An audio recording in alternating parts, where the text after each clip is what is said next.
नमस्ते, मैं चंद्रशेखर आप सभी को मैं अपने चैनल डिलीजेंट एकेडमी में स्वागत करता हूं। हम लोग बिहार एसएससी के लिए एक मैथ का सीरीज स्टार्ट किए थे, जिसमें हम लोग प्रत्येक दिन बिहार एसएससी में आए हुए मैथ का प्रीवियस ईयर क्वेश्चन और उस पर आधारित मैथ का क्वेश्चन कर रहे हैं। चलिए आज उस सीरीज में हम लोग आगे की तरफ चलते हैं। इससे पहले अगर आप मेरे चैनल पर नए हो तो चैनल को सब्सक्राइब कर लें और बेल आइकन को प्रेस करना बिल्कुल ना भूलें, ताकि आपको सबसे पहले लेटेस्ट नोटिफिकेशन मिलता रहे। चलिए अब हम लोग क्वेश्चन की तरफ चलते हैं। देखिए हमारा क्वेश्चन क्या दिया हुआ है। हमारा क्वेश्चन दिया है पाइप ए प्रवेशिका पाइप है जो एक खाली टंकी को 69 घंटों में भर सकता है। पाइप बी भरी हुई टंकी को 46 घंटों में खाली कर सकता है। शुरुआत पाइप बी से करके भरी हुई टंकी में एक एक घंटा के लिए दोनों पाइप को क्रम से खोला गया। टंकी को खाली होने में कितना समय लगेगा। तो देखिए हम सबसे पहले क्या करेंगे, जो हमारा यहाँ समय दिया हुआ है हम उस समय का एलसीएम निकालेंगे। सबसे पहले हमारा यहाँ समय क्या दिया हुआ है 69 और दूसरा समय क्या दिया 46 घंटा। तो सबसे पहले इस 69 और 46 का हम एलसीएम निकालेंगे। देखिए 69 और 46 का एलसीएम क्या हो जाएगा 138 हो जाएगा। 69 और 46 का एलसीएम क्या हो जाएगा 138। हम टंकी की धारिता मान लेंगे 138 यूनिट। टंकी की धारिता मान लेंगे 138 यूनिट।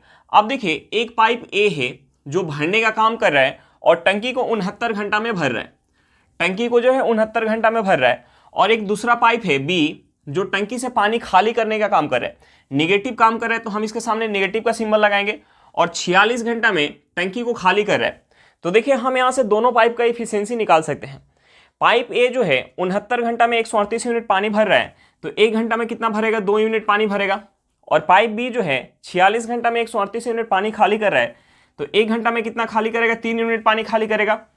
अब देखिए हमें क्वेश्चन में आगे क्या दिया हुआ है। हमें क्वेश्चन में आगे दिया हुआ है कि पाइप बी से शुरुआत करके और दोनों पाइप को एक एक घंटा के लिए खोला जा रहा है। यानी पाइप बी को सबसे पहले खोला जाएगा 1 घंटा के लिए। पाइप बी को 1 घंटे के लिए खोला जाएगा और पाइप बी जो है 1 घंटा में 3 यूनिट पानी बाहर कर देगा टंकी से। टंकी भरी हुई है। उसके बाद पाइप ए को खोला जाएगा। पाइप ए को खोला जाएगा और पाइप ए जो है 1 घंटा में 2 यूनिट पानी जो है टंकी के अंदर भर देगा। देखिए समय कितना हो गया 2 घंटा का समय हो गया। और 2 घंटा में टंकी से पानी कितना बाहर हो गया, ये 3 यूनिट पानी बाहर कर रहा है और ये 2 यूनिट पानी भर रहा है, यानी 1 यूनिट पानी बाहर हुआ। और हमें टंकी जो है पूरी भरी हुई है, तो टंकी की इफिशियंसी हमने क्या मान के रखा है 138, यानी 138 यूनिट पानी हमें बाहर करना है। तो देखिए अगर हम इस साइड 138 से गुना कर लें तो हमारा क्या हो जाएगा, एक में 138 से गुना करेंगे तो 138, और 138 में अगर हम 2 से गुना कर लें तो जो हमारा आंसर निकल के आएगा वो हमारा आंसर गलत हो जाएगा। क्योंकि काम की शुरुआत कौन कर रहा है, बी कर रहा है। जब आखिरी 3 यूनिट पानी खाली करना होगा तो 1 घंटा बी काम किया होगा और 3 यूनिट पानी खाली हुआ होगा, तो टंकी पूरी तरीके से खाली हो गई होगी। यानी हम इस 138 में से सबसे पहले 3 यूनिट पानी जो है माइनस करेंगे। 3 यूनिट पानी माइनस कर लेंगे, यानी हमें जो है सबसे पहले 135 यूनिट पानी बाहर करना है। अब देखिए 2 घंटा में 1 यूनिट पानी बाहर हो रहा है, तो 135 यूनिट पानी बाहर करने में कितना समय लग जाएगा। यानी हमने इस साइड अगर 135 से गुना किया तो हमें इस साइड भी 135 से गुना करना पड़ेगा। अगर हम 2 में 135 से गुना करेंगे तो ये कितना हो जाएगा 270 घंटा। ये कितना हो जाएगा 270 घंटा। अब देखिए 270 घंटा में 135 यूनिट पानी जो है टंकी से बाहर हो गया और टंकी का हमने इफिशियंसी क्या मान के रखा है 138 यूनिट। यानी हमें 3 यूनिट पानी जो है और बाहर करना है। हमें 3 यूनिट पानी और बाहर करना है। और अगले घंटा कौन आएगा, बी आएगा। बी आएगा, बी 1 घंटा में 3 यूनिट पानी बाहर कर देगा। यहां से हमारा समय क्या निकल के आ गया 271 घंटा। 271 घंटा में 138 यूनिट पानी जो है टंकी से बाहर हो जाएगा। हमारा आंसर क्या निकल के आ गया 271 घंटा। चलिए क्वेश्चन समझ में आ गया होगा। नेक्स्ट क्वेश्चन पे चलते हैं। देखिए हमारा क्वेश्चन क्या दिया हुआ है। हमारा क्वेश्चन दिया राम भोजन पर अपनी आय का 25% खर्च करता था। उसे 1000 रुपये की वेतन वृद्धि मिली, लेकिन उसने खाद्य वस्तुओं पर अपना खर्च नहीं बढ़ाया। नतीजन भोजन पर उसका खर्च गिरकर 20% हो गया। उसकी प्रारंभिक आय क्या थी। हमें क्या निकालना, प्रारंभिक आय निकालना है। तो देखिए हमने मान लिया कि राम की जो प्रारंभिक आय थी वो 100x थी। हमने मान लिया कि राम की प्रारंभिक आय 100x थी। अब उसका आय जो है 1000 रुपये से बढ़ गया, यानी अब उसका आय कितना हो जाएगा 100x प्लस का 1000 रुपया हो जाएगा। हमें क्वेश्चन में आगे क्या दिया हुआ है, हमें क्वेश्चन में दिया हुआ है कि राम अपने भोजन पे अपनी आय का 25% खर्च कर रहा है। यानी भोजन पे कितना खर्च कर रहा होगा, पहले उसकी आय कितना थी 100x, तो इस 100x का 25% भोजन पे खर्च कर रहा है। 100x का 25% भोजन पे खर्च कर रहा है। और हमें क्वेश्चन में दिया हुआ है कि उसकी वेतन जो है 1,000 रुपये से बढ़ गई, लेकिन अपने भोजन पे यानी खाद्य वस्तु पे उसने वृद्धि नहीं किया, जिसके कारण उसके भोजन पे खर्च जो है गिरकर 20% हो गया। यानी अब बढ़ी हुई इनकम का 20% उसका खर्च हो रहा है, और खर्च क्या है, सेम है, भोजन पे खर्च क्या है, सेम है। यानी हम यहाँ से क्या लिख सकते हैं, 100x का 25% इक्वल टू 100x प्लस 1,000 रुपया, 1,000 रुपया का 20% हम लिख सकते हैं, 20% लिख सकते हैं। अब देखिए यहाँ से हमारा 100 से 100 कट जाएगा, हम इसे 5 से काटेंगे, 5 से 5 बार में जाएगा, और 20 जो है 5 से 4 बार में जाएगा।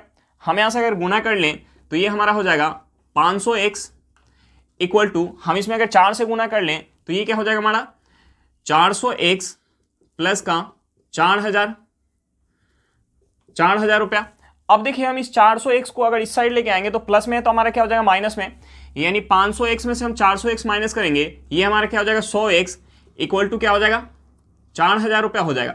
हमें क्या निकालना था, प्रारंभिक आय, और हमने प्रारंभिक आय क्या मान के रखा था 100x, यानी प्रारंभिक आय क्या निकल के आ गया 4,000 रुपया निकल के आ गया। चलिए क्वेश्चन समझ में आ गया होगा, नेक्स्ट क्वेश्चन पे चलते हैं। देखिए हमारा क्वेश्चन क्या दिया हुआ है, हमारा क्वेश्चन दिया है बैंक में दीपा 6,250 रुपए की राशि जमा कराती है, जो कि 2 साल में वार्षिक चक्रवृद्धि ब्याज की दर से 7,840 रुपया हो जाती है। ब्याज की दर ज्ञात करें। हमें क्या निकालना है, रेट ऑफ इंटरेस्ट निकालना है।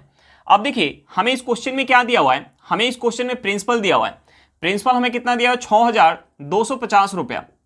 दूसरा हमें क्या दिया हुआ है, टाइम दिया हुआ है, हमें टाइम कितना दिया हुआ है 2 वर्ष का हमें समय दिया हुआ है। तीसरा हमें क्या दिया हुआ है, अमाउंट दिया हुआ है। अमाउंट हमें कितना दिया हुआ है 7,840 रुपये का हमें अमाउंट दिया हुआ है, और हमसे पूछ क्या रहा है, रेट ऑफ इंटरेस्ट पूछ रहा है हमसे। तो देखिए एक हमारा फार्मूला होता है A equal to P into 1 plus R बटा 100 के पावर टी।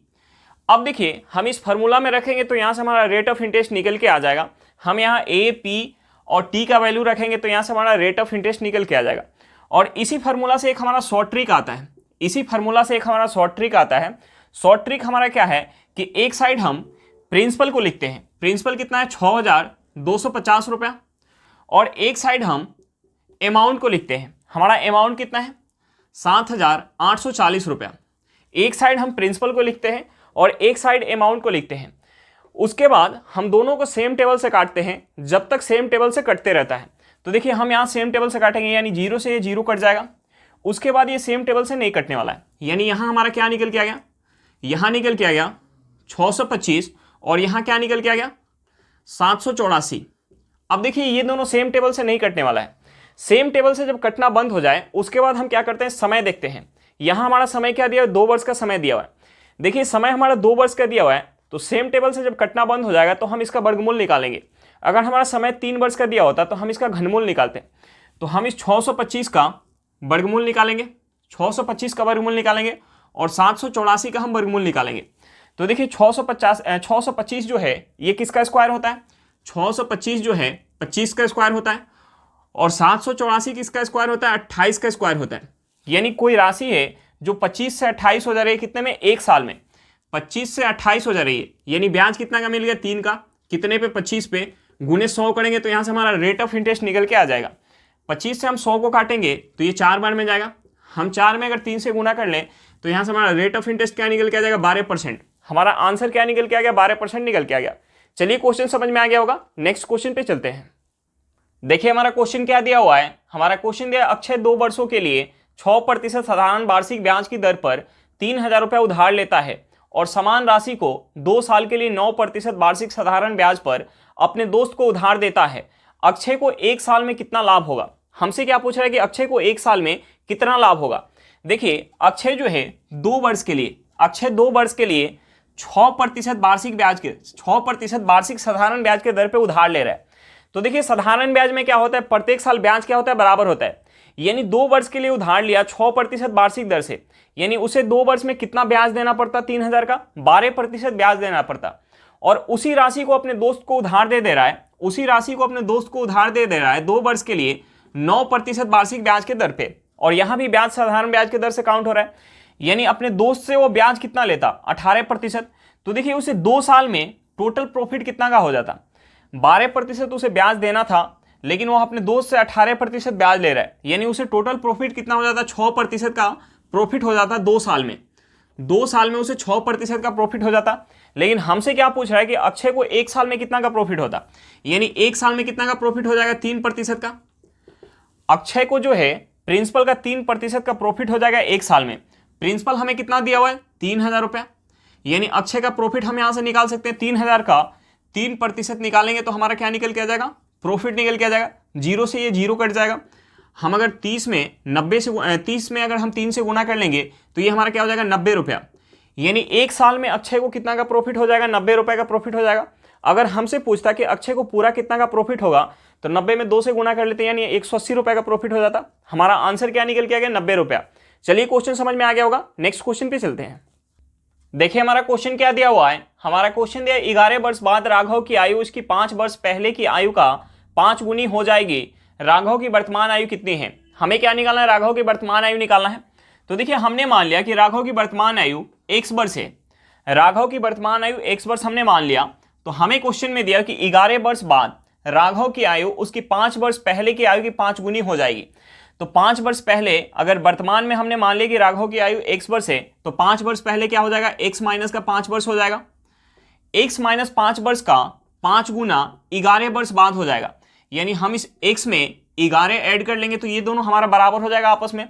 हम यहां से इस इक्वेशन से x का वैल्यू निकाल सकते हैं। हम इसमें अगर 5 से गुना कर लें तो ये क्या हो जाएगा, 5x माइनस 25 इक्वल टू क्या हो जाएगा, x प्लस का क्या हो जाएगा, 11 हो जाएगा। हम इस x को इस साइड लेके आएंगे तो प्लस में है तो हमारा माइनस में हो जाएगा। यानी 5x में से x माइनस करेंगे तो ये हमारा क्या हो जाएगा, 4x हो जाएगा। इक्वल टू इस 25 को अगर हम उस साइड लेके जाएंगे तो माइनस में है तो हमारा प्लस में हो जाएगा। यानी 25 और 11 को ऐड करेंगे तो ये कितना हो जाएगा, 36 हो जाएगा।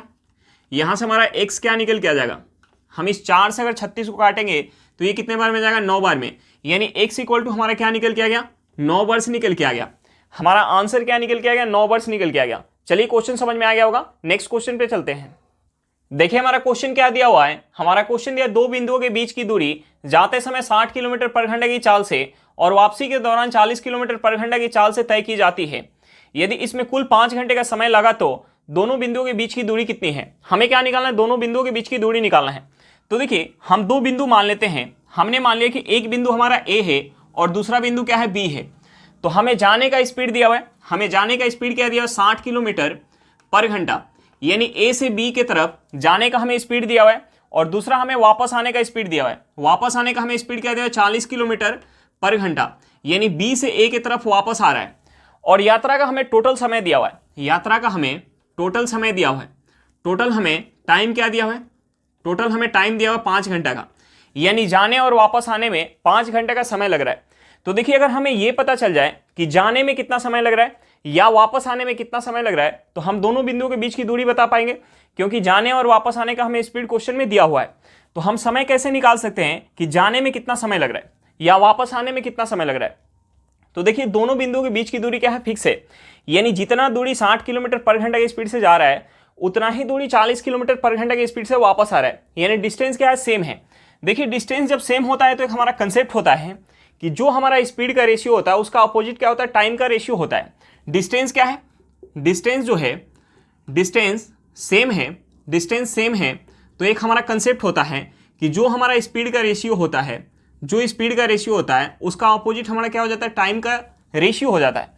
तो देखिए हम यहाँ से स्पीड का रेशियो निकाल सकते हैं क्योंकि जाने और वापस आने का हमें स्पीड क्वेश्चन में दिया हुआ है। जाने का हमें स्पीड क्या दिया हुआ, 60 किलोमीटर पर घंटा और वापस आने का हमें स्पीड क्या दिया हुआ, 40 किलोमीटर पर घंटा। हम इसे 20 से काटेंगे तो 60 20 से 3 बार में जाएगा और 40 20 से 2 बार में जाएगा। यानी स्पीड का रेशियो क्या निकल के आ गया, 3:2 निकल के आ गया। तो टाइम का रेशियो क्या हो जाएगा, इसका अपोजिट, यानी 2:3 हो जाएगा। यानी जाने में अगर 2 यूनिट का समय लग रहा है तो वापस आने में कितना समय लग रहा है, 3 यूनिट। यानी यहाँ यात्रा का टोटल समय क्या हो गया, 5 यूनिट। और हमें क्वेश्चन में यात्रा का टोटल समय कितना दिया, 5 घंटा। यानी 5 यूनिट का वैल्यू क्या है, 5 घंटा है। तो 2 यूनिट का वैल्यू क्या हो जाएगा, 2 यूनिट का वैल्यू 2 घंटा और 3 यूनिट का वैल्यू क्या हो जाएगा, 3 घंटा।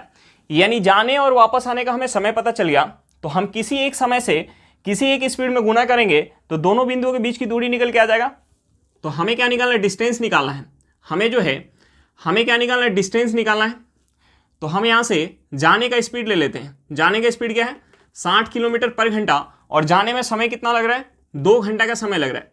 तो हम इस 60 में अगर 2 से गुना करेंगे तो यहाँ से हमारा डिस्टेंस क्या निकल के आ जाएगा, 120 किलोमीटर। हमारा आंसर क्या निकल के आ गया, 120 किलोमीटर निकल के आ गया। चलिए क्वेश्चन समझ में आ गया होगा, नेक्स्ट क्वेश्चन पे चलते हैं। देखिए हमारा क्वेश्चन क्या दिया हुआ है, हमारा क्वेश्चन है 0.0236, यहाँ 36 के ऊपर रेकरिंग है, को सरलतम रूप में लिखने पर प्राप्त साधारण भिन्न क्या होगा। हमें इसे साधारण भिन्न के रूप में लिखना है, तो हम सबसे पहले रेकरिंग को समझ लेते हैं।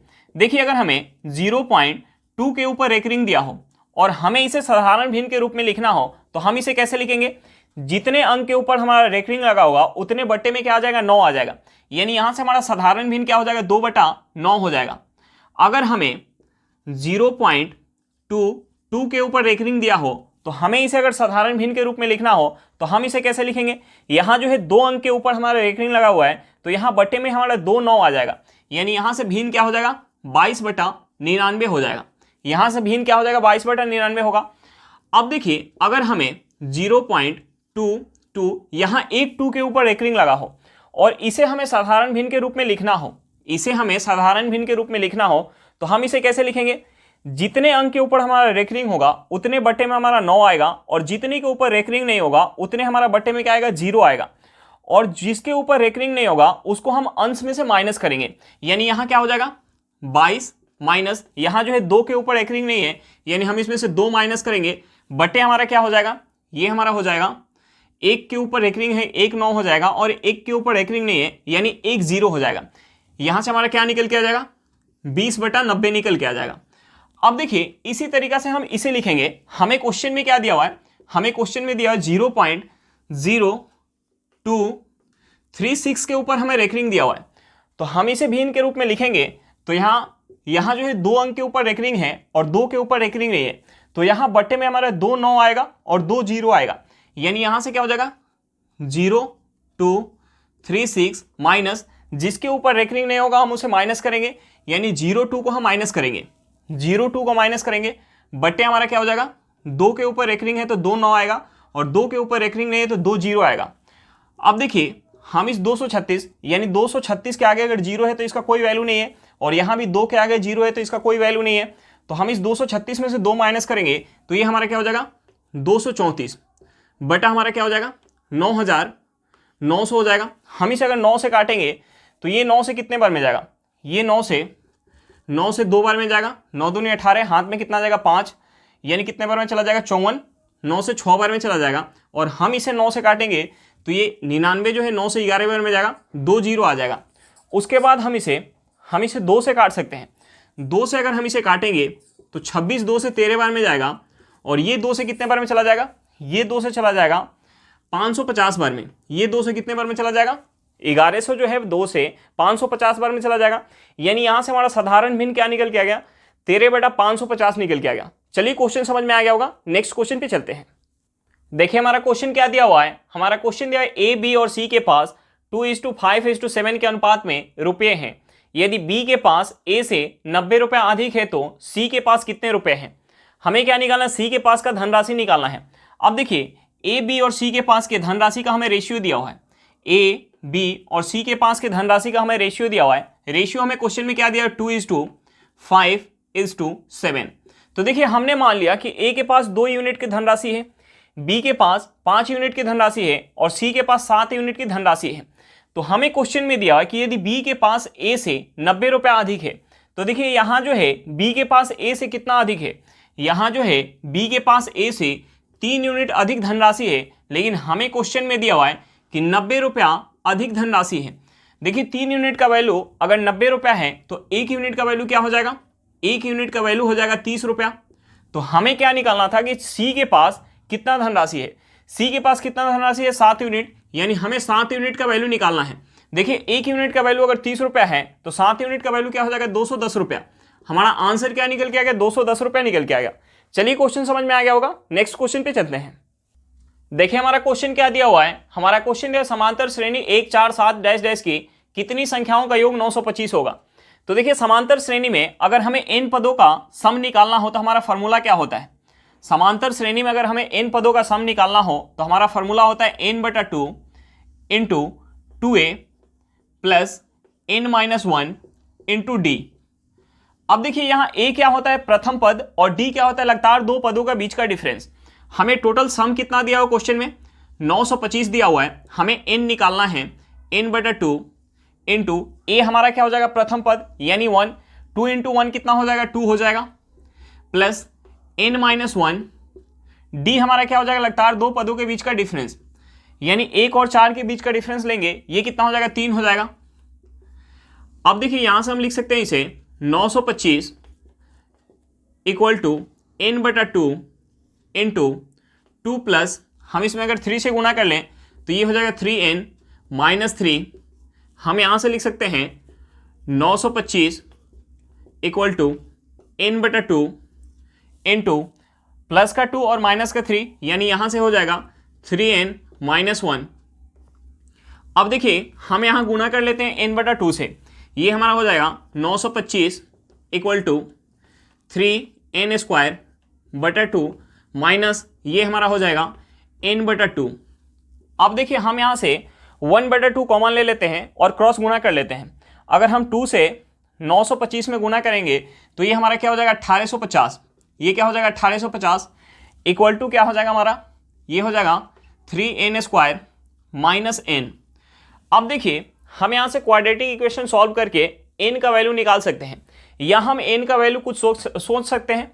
अब देखिए हम n की जगह क्या रखें, हम n की जगह क्या रखें कि हमारा जो है 1850 निकल के आ जाए।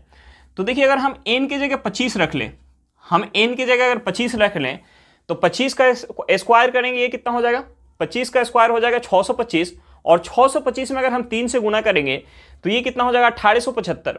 1875 में से अगर हम 25 माइनस करेंगे तो हमारा क्या निकल के आ जाएगा, 1850 निकल के आ जाएगा, यानी हमारा n क्या निकल के आ गया, 25। यानी 25 पदों का अगर हम योग करेंगे तो हमारा आंसर क्या निकल के आ जाएगा, 925 निकल के आ जाएगा, यानी हमारा आंसर क्या निकल के आ गया, 25 निकल के आ गया। चलिए क्वेश्चन समझ में आ गया होगा, नेक्स्ट क्वेश्चन पे चलते हैं। देखिए एक हमारा बोर्ड मास के ऊपर आधारित सिंप्लीफिकेशन दिया हुआ है, हम इस सिंप्लीफिकेशन को सॉल्व करते हैं। देखिए इस सिंप्लीफिकेशन में हम सबसे पहले छोटे ब्रैकेट के अंदर का काम करेंगे। अब देखिए छोटे ब्रैकेट में हमें ऊपर में एक लाइन दिया हुआ है, इस लाइन को हम क्या कहते हैं, वेनिकुलम बार कहते हैं। देखिए अगर हमें वेनिकुलम बार दिया हो तो हम सबसे पहले वेनिकुलम बार का काम करते हैं। तो देखिए हम यहां से इसे क्या लिख सकते हैं, हम यहां से इसे लिख सकते हैं 78 माइनस ये हमारा क्या है 3 के पावर 3, हम इसे क्या लिख सकते हैं 27 गुने 2 के पावर 4 को हम क्या लिख सकते हैं 16 भागे ब्रैकेट के अंदर क्या है हमारा 9 माइनस 26 माइनस 41 के ऊपर हमारा वेनिकुलम बार दिया हुआ है। यानी हम सबसे पहले इस 26 में से 41 माइनस करेंगे, 26 में से 41 माइनस करेंगे तो हमारा क्या निकल के आ जाएगा -15, और यहां बाहर में हमारा क्या है माइनस माइनस माइनस हमारा क्या हो जाएगा प्लस 15 हो जाएगा। अब देखिए हम यहां से इसे क्या लिख सकते हैं, हम इसे लिख सकते हैं 78 माइनस ये हमारा क्या हो जाएगा 27 गुने 16 भागे क्या हो जाएगा, हम 9 + 15 करेंगे, ये हमारा क्या हो जाएगा 24 हो जाएगा। अब देखिए यहां से हम इसे लिख सकते हैं 78 माइनस हम इसे क्या लिख सकते हैं, हम इसे लिख सकते हैं 27 गुने 16 बटा हम क्या लिख सकते हैं 24 लिख सकते हैं।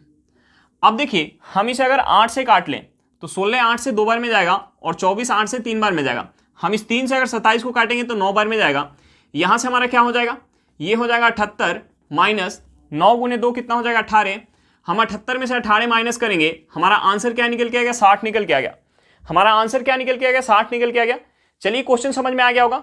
आज के लिए इतना ही, फिर मिलते हैं नेक्स्ट क्लास में। अगर क्लास अच्छा लगे तो क्लास को लाइक करिएगा, अगर आप मेरे चैनल पर नए हो तो चैनल को सब्सक्राइब करिएगा और क्लास को अपने दोस्तों के साथ शेयर करना बिल्कुल मत भूलिएगा। चलिए बाय बाय।